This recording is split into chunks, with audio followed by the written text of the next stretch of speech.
आपण पाहताय महाराष्ट्र खबर न्यूज। या बातमीचे प्रायोजक आहेत Shri Ganesh jewellers and Saraf production Pune.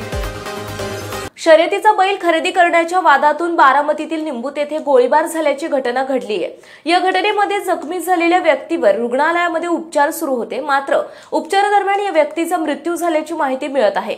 दरम्यान ठरलेले पैसे परत न दिल्याच्या कारणावरून गोळीबाराची घटना घडली होती। या प्रकरणी सोमेश्वर सहकारी साखर कारखान्याचे माजी अध्यक्ष शहाजी काकडे आणि त्यांचा मुलगा गौरव काकडे यांना पोलिसांनी अटक केली आहे। बारामतीच्या निंबूत गावामध्ये गोळीबार झाल्याची घटना घडली। या घटनेत जखमी झालेल्या व्यक्तीचा उपचारादरम्यान मृत्यू झालाय। पोलिसांकडून या प्रकरणी अधिक तपास सुरू आहे। काही दिवसांपूर्वी गौतम काकडे आणि रणजित निंबाळकर यांच्यात शर्यतीच्या बैलाचा व्यवहार झाला होता। वर्ष उलटून गेलं तरी देखील व्यवहार पूर्ण झाला नसल्यानं बैल परत आणण्यासाठी निंबाळकर गेले होते। त्यावेळी वाद झाला आणि याच वादातून त्यांच्यावर गोळीबार झाला। गोळीबारात रणजित निंबाळकर गंभीर जखमी झाले आहेत। गुरुवारी रात्री उशिरा गोळीबार झाला। अशातच उपचारादरम्यान रणजित निंबाळकर यांचा मृत्यू झाला।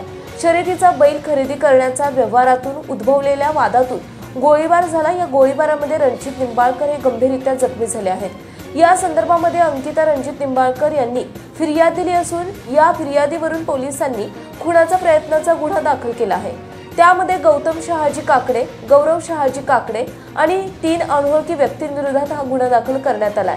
या फिर्यादीनुसार 1 वर्षांपूर्वी सरजा हा बैल निंबूत येथील गौतम काकडे यांच्याकडून 61 लाख रुपयांना रणजित निंबाळकर यांनी विकत घेतला होता। त्यानंतर 24 जून 2024 रोजी रणजित निंबाळकर यांच्याकडील सुंदर नावाचा बैल गौतम शहाजी काकडे यांनी 37 लाख रुपयांना विकत घेतला। यावेळी गौतम काकडे यांनी विसारा पोटी 5 लाख रुपये दिले होते।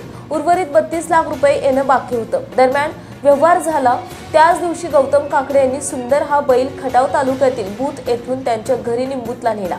उर्वरित पैसे आणण्यासाठी गेले असताना त्यांच्यामध्ये वाद झाला आणि त्यावरून रणजित निंबाळकर यांच्यावर गोळीबार करण्यात आला।